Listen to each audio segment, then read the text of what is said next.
Bonjour tout le monde et bienvenue sur Alform. Alors toujours pour le protocole OSPF, donc après avoir préparé le terrain avec le protocole frame relay, maintenant on va passer aux 5 cas qu'on a vus précédemment pour la configuration du protocole OSPF dans un réseau NBMA.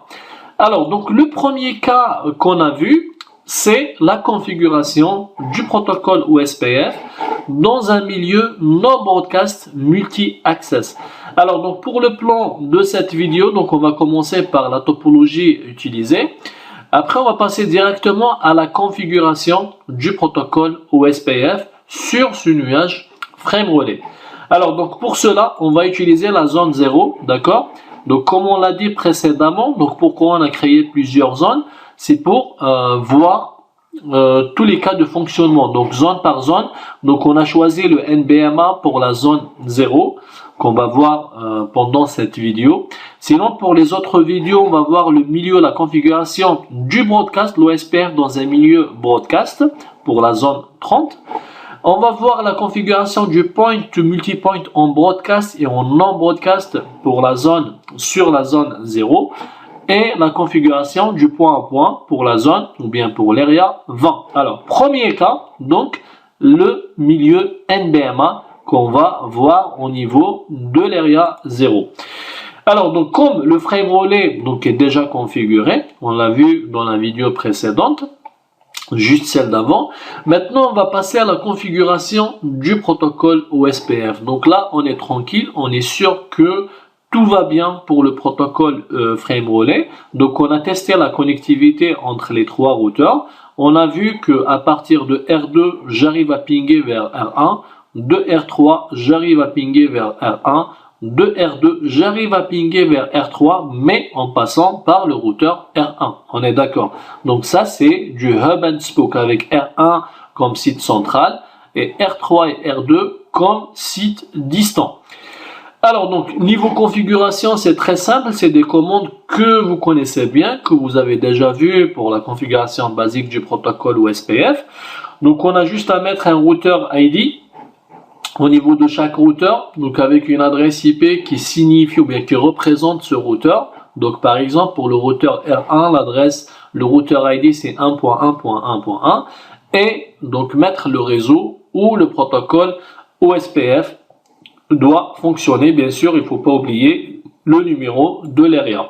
Donc après la configuration, alors parmi les caractéristiques du milieu NBMA, on a vu qu'il faut renseigner manuellement les voisins pour les routeurs. D'accord? Pourquoi? Parce que la détection des voisins, elle se fait pas d'une manière automatique. D'accord?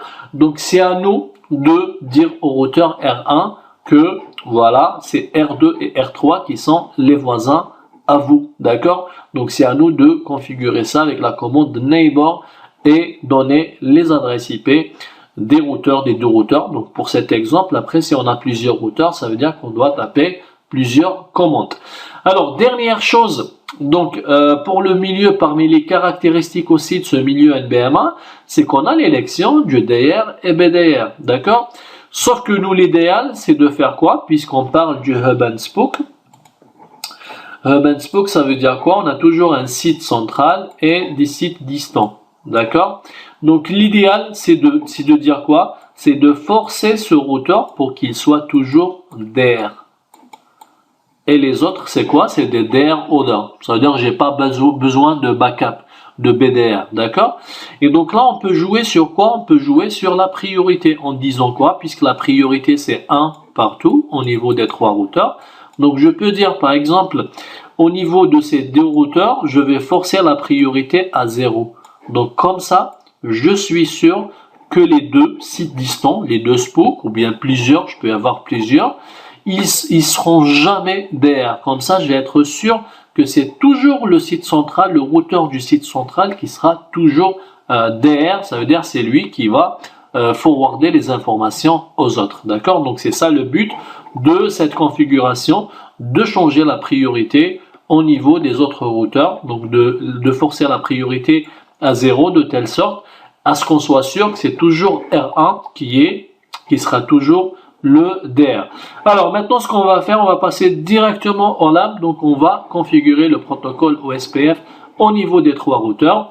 On va forcer, on va voir que les routeurs ils n'arrivent pas à se détecter en protocole OSPF. Pourquoi?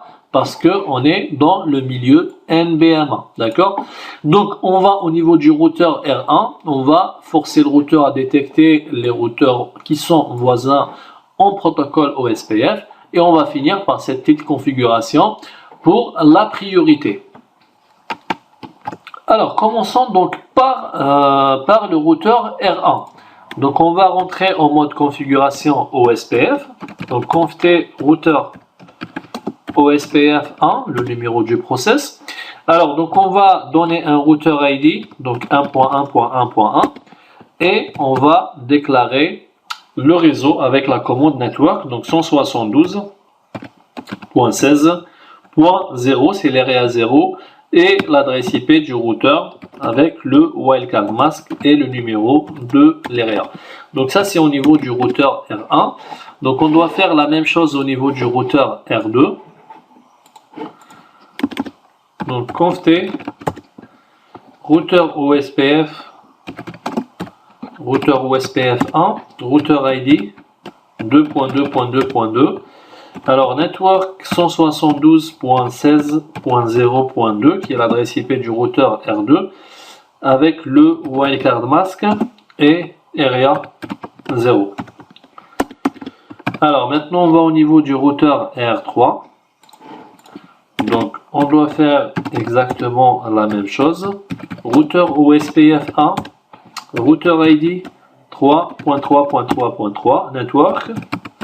Donc 172.16.0.3 0.0.0 area 0.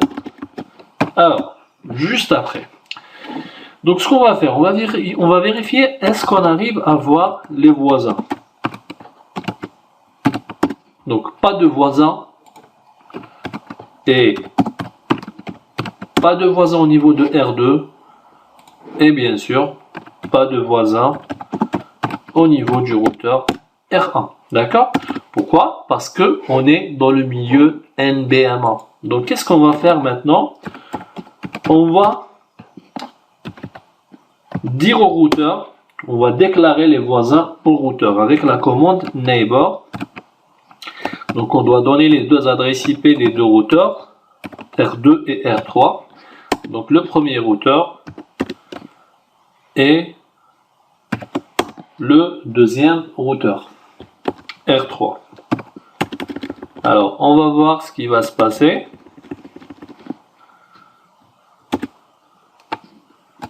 Avec la commande show IP OSPF neighbor. Donc là on voit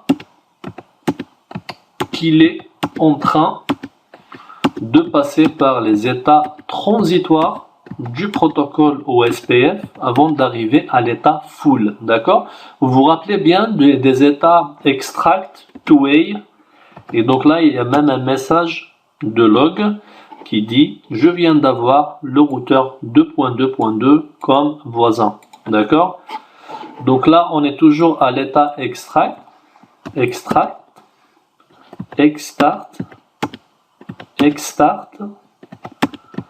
donc jusqu'à arriver à l'état full. Donc on a déjà un voisin qui est le routeur 2.2.2 et là on vient d'avoir le 3.3.3 comme voisin. Voilà. Donc là, on est à l'état full. D'accord?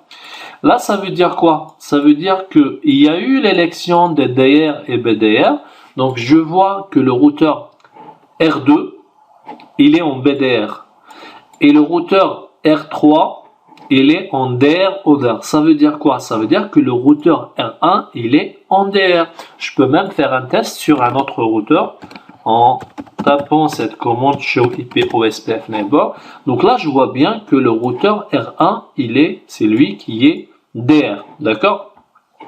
Alors maintenant, pour être sûr que c'est le R1 qui va être DR tout le temps, on va faire quoi?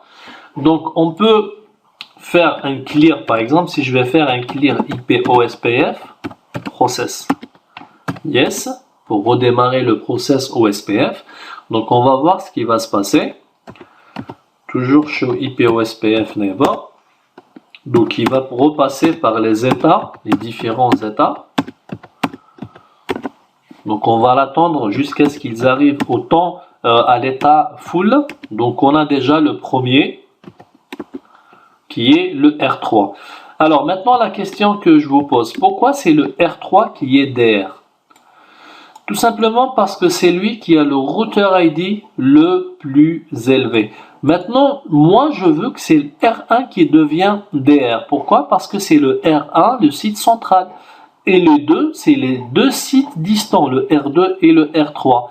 Donc moi ce que je vais faire, je vais au niveau des deux routeurs, R2 et R3, au niveau des deux interfaces, d'accord? Et on va diminuer de la priorité, on va la mettre à 0.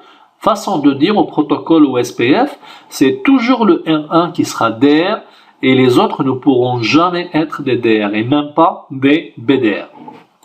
Alors, donc on va au niveau du routeur R1. On va commencer par le routeur R2. Donc, au niveau de l'interface, interface sériale 1.0. Donc IP OSPF priorité, je vais lui donner la priorité 0. Et pareil, donc je vais au niveau du routeur R3, je vais faire exactement la même chose, sauf que c'est au niveau de l'interface sériale 1/1. D'accord? Alors conft interface sériale 1/1 IP OSPF priorité 0. Alors, on va refaire. Donc là, on voit bien que c'est le routeur R3 qui est DR, d'accord? Et le routeur R2 qui est DR-ODR et le R1 qui est BDR. Alors, je vais redémarrer le process clear IP, process clear OSPF. Alors, c'est clear IP OSPF process. Donc la commande pour redémarrer le process OSPF.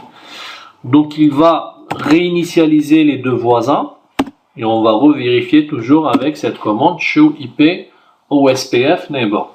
Donc pour voir tout ce qui se passe. Donc là il passe par l'état 2way, les différents états qu'on a déjà vus pour le protocole OSPF. Donc 2way.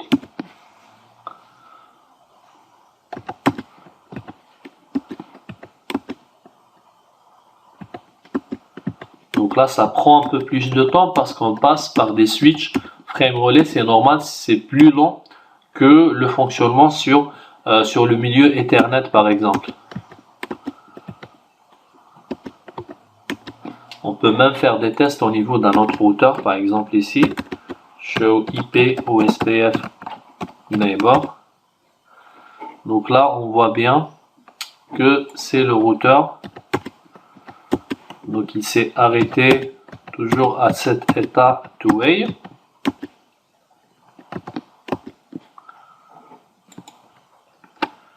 Donc à ce moment-là, on voit bien que les deux voisins qui remontent, donc le 2.2.2.2, le 3.3.3, et on peut vérifier toujours avec cette commande show IP OSPF neighbor. Donc on voit bien que le 2.2.2.2 il est en DR-ODR. Et le 3.3.3 il est en DR-ODR et c'est le R1 qui est DR. On peut le vérifier si on va au niveau d'un autre routeur.